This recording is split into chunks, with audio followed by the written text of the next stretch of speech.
जय जगन्नाथ। आज हम आपको जगन्नाथ जी की कहानी के बारे में बताएंगे। कहा जाता है कि भगवान श्री कृष्ण ने जब अपनी देह छोड़ी और जब उनका अंतिम संस्कार किया गया और जब उनका पूरा शरीर पंच तत्वों में मिल गया, लेकिन उनका हृदय नष्ट नहीं हुआ और बिल्कुल एक जिंदे इंसान की तरह धड़क रहा था और बिल्कुल ही सुरक्षित था। और ये बात बहुत कम लोगों को पता होगा कि आज भी ये हृदय बिल्कुल सुरक्षित है, जो कि जगन्नाथ भगवान की काठ की मूर्ति में है, बसा हुआ है और धड़कता रहता है। जब भी भगवान जगन्नाथ मंदिर की सफाई होती है तो ये सोने से बने झाड़ू से होती है।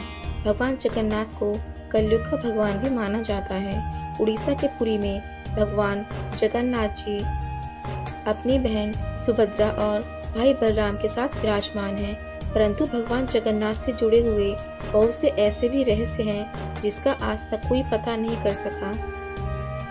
जगन्नाथ भगवान की प्रतिमा हर 12 वर्ष बाद बदल दी जाती है और जब प्रतिमा को बदलना होता है तो पुरी में हर जगह की लाइट बंद कर दी जाती है। मंदिर के चारों तरफ CRPF सेना लगा दी जाती है ताकि कोई भी व्यक्ति मंदिर में घुस न पाए। मंदिर में पूरी तरह से अंधेरा रहता है और पुजारी की आंखों पर भी एक पट्टी बांध दी जाती है और पुजारी अपने दोनों हाथों में दस्ताने पहनकर पुरानी मूर्ति में से एक ब्रह्म पदार्थ निकालकर नई मूर्ति में डालता है। ये पदार्थ क्या है, आज तक कोई पता नहीं लगा सका है और हजारों वर्षों से एक मूर्ति से दूसरी मूर्ति पर परिवर्तित करते रहते हैं। यह एक ऐसा अलौकिक पदार्थ है जिसको छूने पर इंसान का पूरा शरीर भस्म हो जाता है। माना जाता है कि इसका संबंध भगवान श्री कृष्ण से है। जब जगन्नाथ भगवान की प्रतिमा बदली जाती है तो उसके साथ साथ मंदिर की हर प्रतिमा को बदल दिया जाता है।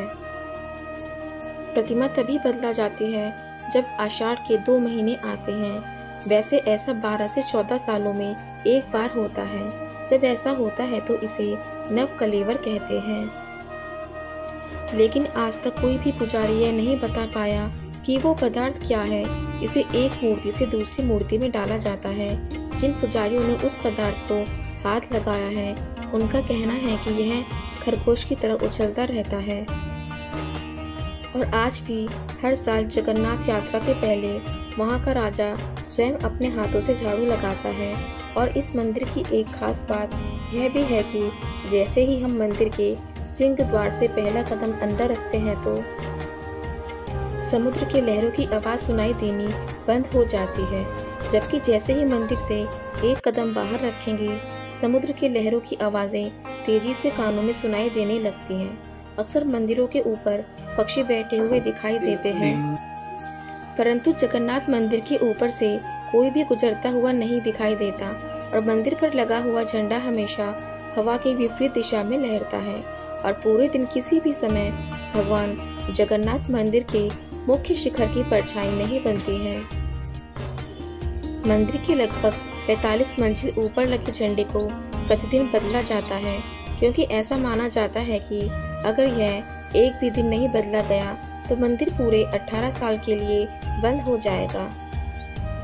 और मंदिर के शिखर पर एक सुदर्शन चक्र लगी हुई है जिसको हर दिशा से देखने पर उसका मुख आपकी तरफ ही दिखेगा।